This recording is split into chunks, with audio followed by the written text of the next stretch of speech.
topic. Now, when you say the secret is in the heart, that has many levels of truth. Okay, so we'll just touch on a few things. Number one, psychologically or emotionally, you already know, the center of your chest, there's an energy center called the heart chakra. So this heart chakra is the chakra of love, mercy, compassion, happiness. Most of you know that already. It's the chakra of unconditional love. Now, let me clarify what unconditional love means. If you touch the center of your chest, this is the origination point. If you will, it's like a flower coming out like this, blooming. That's the heart chakra. Okay? Now, right below it, if you touch your heart center, the center of your chest, go down to the soft spot below, feel that area that dips in between your ribs. That's the solar plexus center. Now, the solar plexus center is also a chakra of love. The difference is the heart chakra is love for others. The solar plexus is love for oneself. Okay? So you have this constant dual between the two. You have the heart chakra, love for others, the solar plexus, love for oneself. You know, you heard the saying, oh, this person is so loving, they'll give you the shirt on their back if you need it, right? So that's when the heart chakra is very, very big, and they'll give you the shirt on their back. If the solar plexus is much bigger, the love for oneself is much bigger than the love for others, you take somebody else's shirt. You see what I'm saying? So heart, solar plexus. Now, here's the interesting part. This is one of the secrets. You see, when you're all stressed out, the solar plexus is blocked. In other words, instead of being freely flowing, it gets clogged with negative emotion. Then, you notice that sometimes when you start doing meditation or you start feeling a lot of love towards someone, you have this sensation, you go like this. Notice that? Or somebody's doing healing on you. You know, it's like stress, and suddenly you go, your shoulders drop. But one thing before that even happens, you notice your diaphragm drops. Like, you know why? The solar plexus chakra controls the diaphragm. When you're stressed out, it's spinning irregularly. So the prana, the energy coming in and out, it's not stable. Okay? Now, when the heart chakra is very, very activated, since the one is the higher emotional chakra, one is the lower emotional chakra, there's a certain interesting triggering mechanism. That's one of the secrets. In other words, instead of saying, I don't want to have stress, I don't want to be angry, if you simply stimulate the heart center, feeling love, having compassion towards others, or just simply thinking of someone you really care about and dwelling on those feelings, guess what happens? As this gets stimulated, it triggers the solar plexus to start releasing. So that's the first secret. A lot of people don't realize that. They say, oh, hey, how come, I was taught to tap my thymus gland. Remember that? Some of you who are studying with other traditions say, tap your thymus gland so you have more inner peace, activate your immune system, and so on and so on. Because when you tap your thymus gland, which is in this area, it activates the heart. When it activates the heart, it triggers the solar plexus to go, release. Then how do you feel? All right? That's one part. Another part. You see, a lot of people, they don't realize that, when they have a relationship that didn't work out, they have heartache. Remember that before? Heartache. The interesting part is, a heartache has absolutely nothing to do with your heart chakra. You see, the heart chakra loves someone regardless of any feedback that you get. In other words, I love you, period. It's not like I love you, just like in geometry. Remember in geometry, this angle is congruent to this angle if and only if, and you have certain conditions. The heart chakra says, I love you. That's that, period. Whether you love me or not, you return that favor, you show love, doesn't matter. I love you, period. It's unconditional. The solar plexus is the second part that says, I love you if you love me back, you pay for my bills, you take out the trash, you do all these things for me, then I love you. That's the solar plexus, because you have the love for others and the love for oneself. A lot of people, without this distinction, don't realize the two are constantly working together. So, when you truly care about someone, you heard the saying, if you really love someone, you let them go. Or if you truly love someone, you want what's best for them, regardless of what happens to you. That's these two working. You really care for someone. The heart is so active, the solar plexus takes a back seat. That's why, if you notice when you're angry with someone, or let's say somebody doesn't treat you right, when you cross your arms and compress on the solar plexus area, you notice those feelings of wanting to have that reciprocation of love shuts down. It's just like, how come this person is not reciprocating my love, it's not reciprocating respect towards me, you don't care. You know why? The love for oneself is temporarily, keyword is temporarily muted. Okay? Of course, that's not a solution, because you do that enough times, at some point it builds up, it explodes. So the key is this, to really put this thing together. The first part is understanding. When I love this person, like you like an infant, right? You have an infant, you have a baby. You love the baby regardless of how much it poops, it pees, right? The diaper is getting dirty, you don't care, because the love is unconditional. Clear? All right, next one. Prosperity. You know, in the book, Spiritual Essence of Man and the Chakras, I'm not going to show you that, it takes too much time. One of the things Master is saying that the heart center is a chakra of prosperity. All right? We know the basic, the one, the tailbone, is also chakra prosperity, but these two are connected. Let's start with this one. So the heart chakra is the chakra of prosperity because it's the chakra of generosity, caringness, compassion. Right? Now, let me introduce something for the people who are new. A lot of you who have studied the chakras always associate the heart chakra as being green. Remember? You start from the bottom like a rainbow. Red, orange, yellow, green, blue, right? Green. In reality, if you have a good clairvoyant look, there's absolutely no green energy inside the heart. In fact, the heart chakra only has two main colors. Okay, this is from the Achieving Oneness book. If you look at the heart chakra, it's red and gold. This one, what I'm pointing, red and gold. All right. Now, why red and gold? I don't know. I was not the engineer, but anyway. But you can see by the effects of it.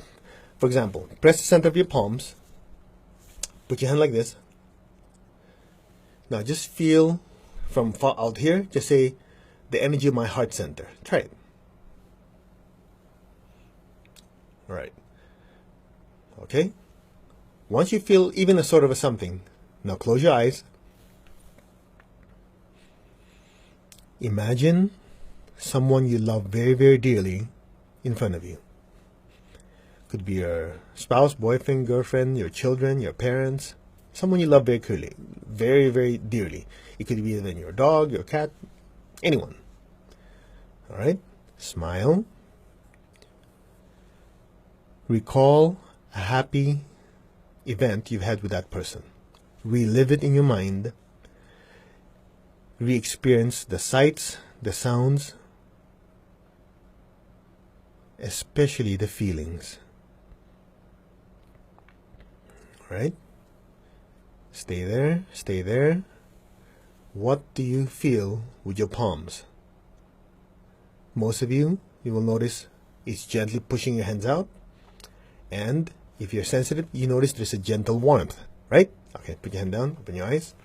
So, you see, when you love someone, when you care about them, the heart center starts expanding. When you say expanding, that means it's drawing a lot of energy, its energy is going out, it's pumping.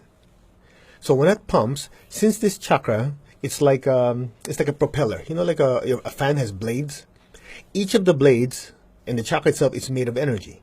So when it starts having lots of energy coming in and out, these blades, since it's not physical, start to have more and more energy. It starts expanding in width and it starts becoming longer. So if you're scanning your heart, the heart chakra expands. Now, since the color is reddish, you feel the warmth. That's why when you truly care for someone, when you're around them, they feel a loving, warm sensation. Here in the United States, you call it warm and fuzzy feeling. Because the heart chakra, the red energy is expanding, and that red gently turns into pink and embraces someone you love. Okay? That's why some people, they say, honey, I love you. You go, no, you don't. Why not? Well, I don't feel that warm, fuzzy feeling. Because if you're not sincere, the heart chakra doesn't expand to radiate that energy. All right? Next. Now, you heard of people say, wow, that person is so loving, he or she is so generous. That person has a heart of gold. You notice that? Because when a person's heart is so activated, and so the love is so unconditional, caring very little about oneself and caring a lot about that person at that particular time, the heart chakra spins so much it turns golden. That's why in this image here, you notice the heart chakra is red core, has a red core, and golden petals on the outside. Okay? Now, that said, so when a person's very loving, very generous, that heart chakra allows that person to generate a lot of good karma. You already know most of it. Whatever you sow, you reap, right? So St. Francis says, it is in giving that you receive. So this karma is like a, how do you call it, spiritual boomerang, if you like. Okay? Now, a lot of people say, I don't believe in it. Well, what you and I don't believe or don't believe doesn't change facts. You know, you don't believe in gravity, you jump off a building, well, you'll find out that gravity exists regardless of your opinion.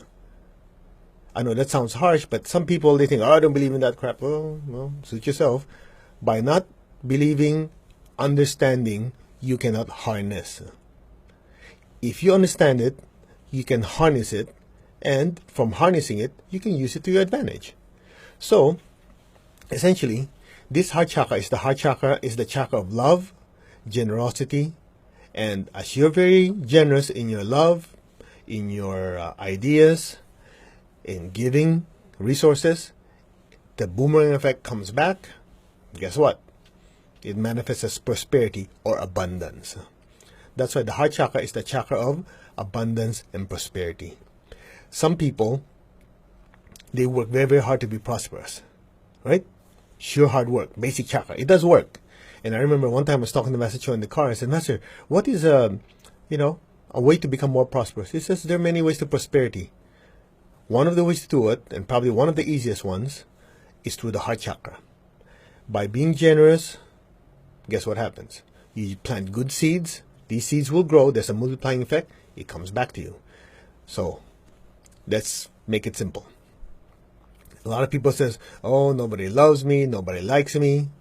When was the last time you projected love and kindness and took the time to help other people?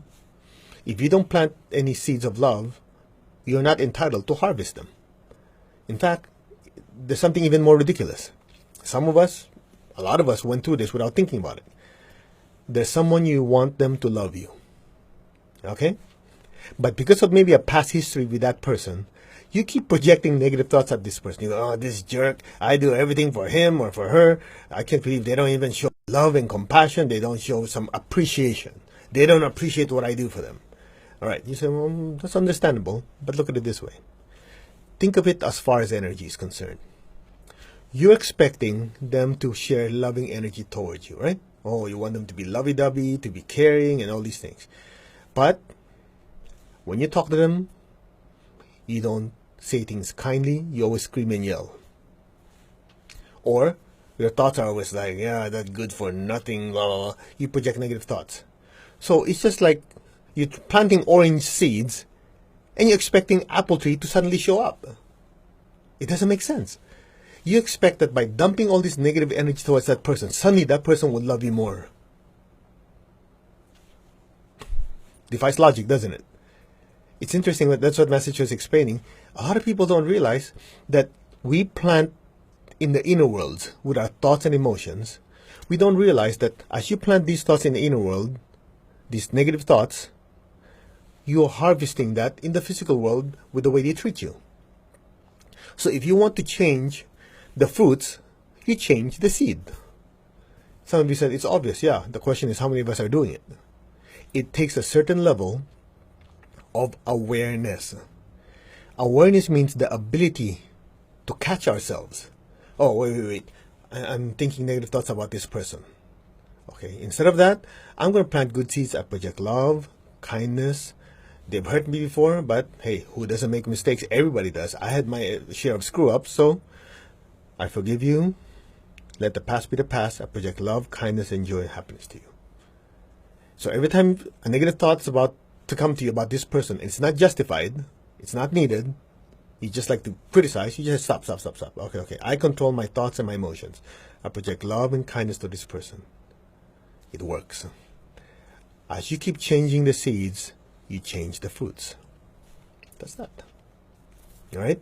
Now, this is just a short lecture, so we can't really go too much into it. But I think if you go to the essence of it, you get the idea. It's just a matter of changing one small thing to get big results. Okay? Now, the next part of the secrets, actually it's not just one secret, the secrets of the heart has to do with karma. We touched on it a little bit already.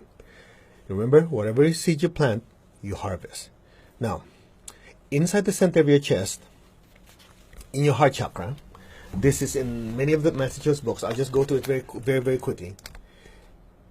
You have certain recorders, to record your voice, record your video, and so on and so on. We have things to record it, like a tape recorder, or who has a tape recorder anymore? Your computer, your cell phone. You have a camera to record video, right? Okay. In the center of your chest, I showed you that it's called a physical permanent seed. That's one of the deeper secrets. In other words, this is like a hard drive, if you will, that is read and write.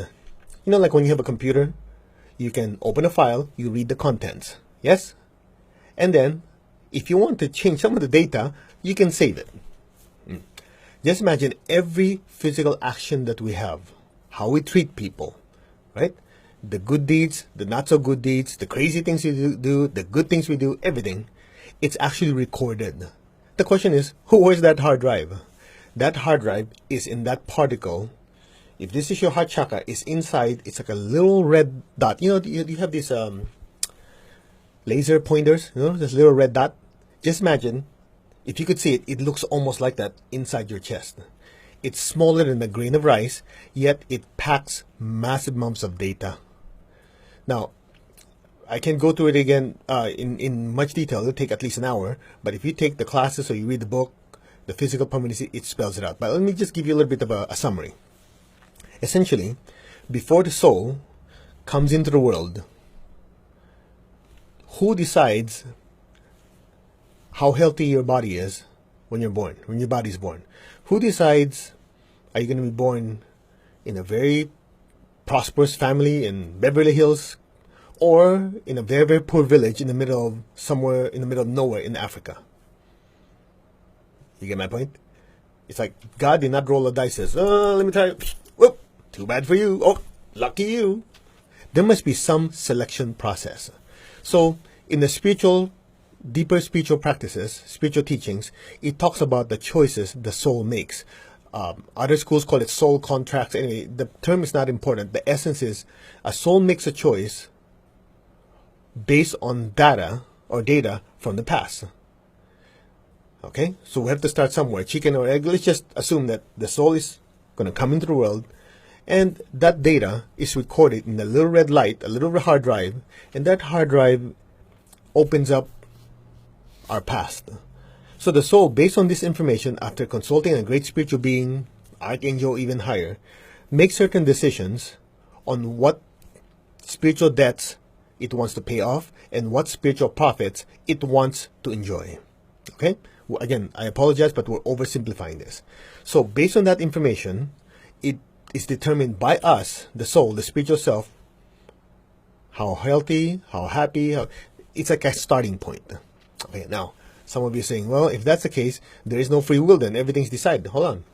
So the spiritual self makes certain choices. It says, okay, in this lifetime of this many years, I plan to pay off this spiritual debt. I beat up someone before, might have some bad health the first few years, but I see that in that time, I will meet certain spiritual people, spiritual teachers. I will learn loving kindness. And because of that, I learn to be a doctor. I learn to be a healer, so on and so on. I pay off that spiritual debt. So it has a certain plan. You and I have a spiritual plan. Okay? So, when the egg gets fertilized, that little red hard drive, the one we're talking about, comes down into the womb of our mothers. And from there, the data is what angelic beings use to fabricate the chakras in the physical body, and so on and so on. All right? Again, I'm oversimplifying. Here's the interesting part of all. As we're in the physical body moving around, we make choices. Every choice that we make, good or bad, is recorded. It's like there's a running balance sheet, a running profit and loss statement, if you will, of the soul inside that little seed. And in there, guess what? If you have a debt and you do something good, you save somebody's life, it changes it. You do something dumb, you hurt someone, it changes. So at any given time, it's moving. So I'll share with you a very, very quick story. We share this in Advanced Pranic Healing and our Hatha Yoga. This is a story Master always uses. In the Philippines, there's this fantastic psychic or clairvoyant. According to the story, he has the ability to tell anyone the exact date they're going to die, or in essence, the soul leaving the body. So he told this person, said, look, I see you dead in 30 days. Why don't you go back to your hometown, take care of your land, your belongings, your possessions, your finances, so your children will be taken care of, because in 30 days, you're gone. Well, this person, knowing the track record of the clairvoyant, says, hey, we'll take care of that. Anyway, make a long story short, after 30 days, this guy still alive. And somehow, I don't know the details of the story, but the clairvoyant and him met again. And they were talking. The clairvoyant was shocked. It's like, hey, you're still alive. You're supposed to be dead. So during the discussion, some things came up. And the funny part is the person says, did what you told me. But a few things did happen. He said on his way to his hometown in the provinces, it's like a middle of nowhere. No cities, no anything. It's a stretch of empty land. There was a car accident, and he was the only one that was there. In other words, he came upon it. And there was no ambulance, no anything. So he knew if he didn't do anything, there's a high probability that person would die. So according to the story, he either took him to a hospital or called the ambulance. This part I'm not too sure, but in other words, he saved his life. The clairvoyant said, when you did that, you changed or you moved your death date. Okay? Then I was talking to one of my colleagues. He said, there's a second part of the story. Since this person thought his body's going to be dead anyway, he's going to leave in 30 days. After he took care of his family, he had a lot of excess things. He gave it all to the poor. He said, I have no use for it. My family is happy. Gave it to the poor. So the clairvoyant said, when you did that second thing, a major thing, you move your death date again. Now, let's analyze this. So essentially, every soul has a certain specific death date. Or, instead of saying death date, we'll just call it departure date. Like you buy an airplane ticket, there's a scheduled departure time, right? Okay. So that departure time is embedded in that red seed, that red light. So here's what happens. As we make choices every single day, we are constantly changing that data. Any acts of kindness, you save somebody's life, so on, so on, so on. Any spiritual debt that is either paid or acts of kindness to actually go over and beyond helping someone, you are altering that data on a big scale. When someone murders someone, you see, you know why murder is such a big sin or big mistake? Because every soul wants to advance in a certain incarnation or lifetime, right? When murder is done or suicide is done, guess what happens? You put that plan of learning lessons and spiritual evolving to a screeching halt. That's why it's a sin against the soul. So it's a big minus, big negative on that seed. Okay?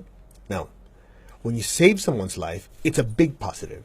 It's literally mathematics. So even the soul has certain spiritual mathematics. Now, I hope you guys are okay with this. After all, the title of this is The Secrets in the Heart. And in this case, it's literally inside the heart, energetically, of course.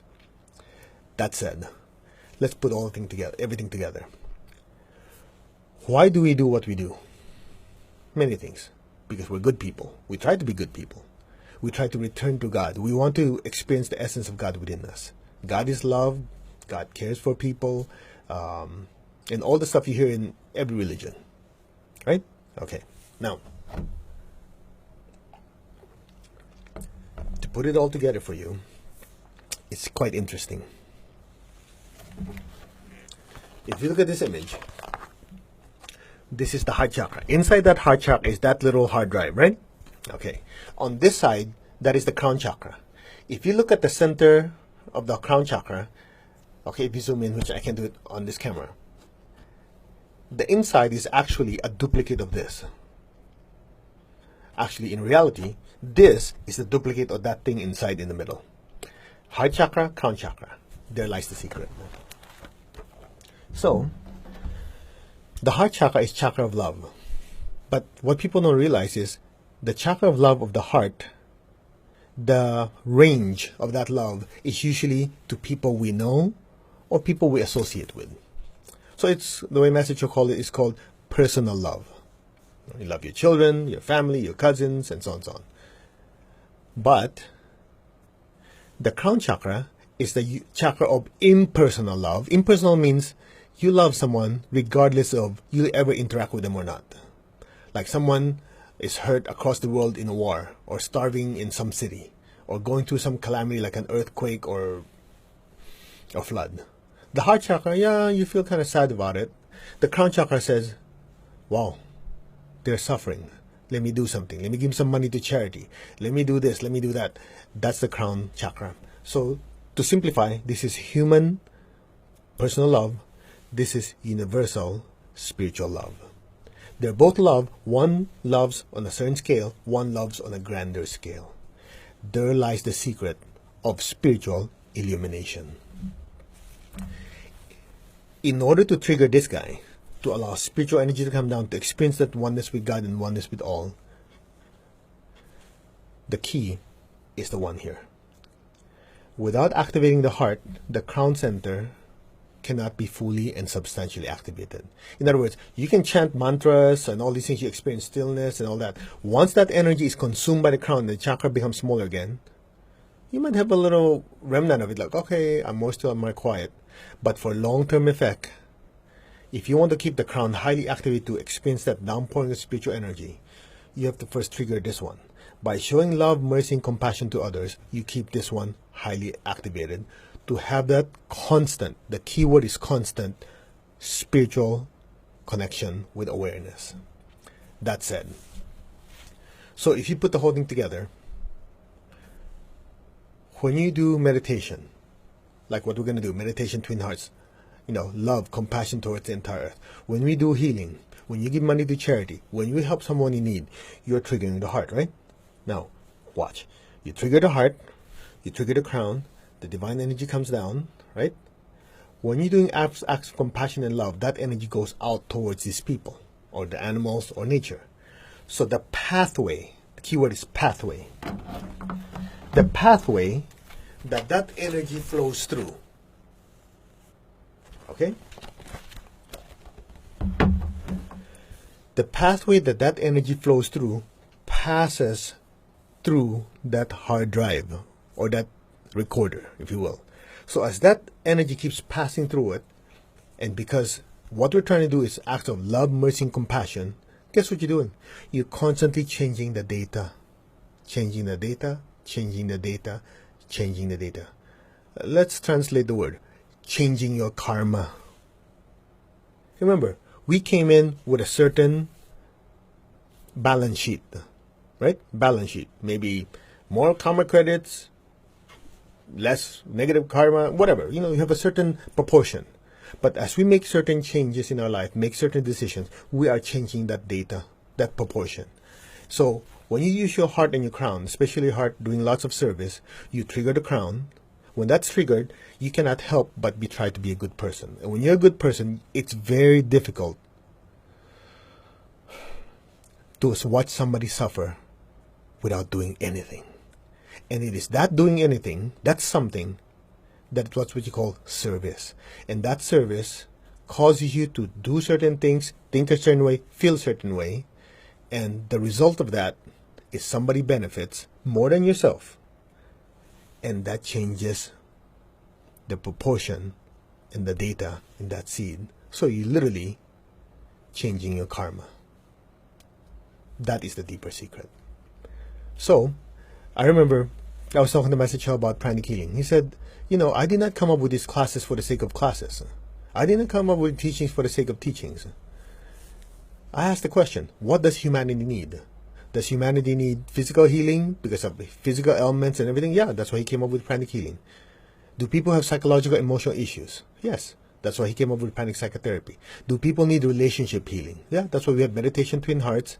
We have healing each other for, stress, anger, and so on to improve relationship? Do people need spiritual connection, a sense of belongingness, a feeling of connecting to the universe? Yeah, that's why you have meditation twin hearts and the higher meditations, Arhatic yoga. Do people need prosperity? Yeah, that's why he has Kri Shakti, Pranic Feng Shui, and so on and so on and so on. In other words, he looked at it, what is the need, and how can we service these people who have these needs? It's by using these ancient teachings, putting them in a certain order, a certain structure that is almost like a cookbook, so anyone can utilize these teachings to improve their lives. But the core of it is love and compassion. That's it. So I hope that in this short 37 minutes, that you've been at least able to get a better sense that love is not just, that kind of love. Love actually has to have arms and legs. Love has to be something that can make a difference in people's lives. Not just, I love you, yeah, sure, yeah, I love you, I like to hug you, and that's not finished. There has to be something that extends further than that. It's called service.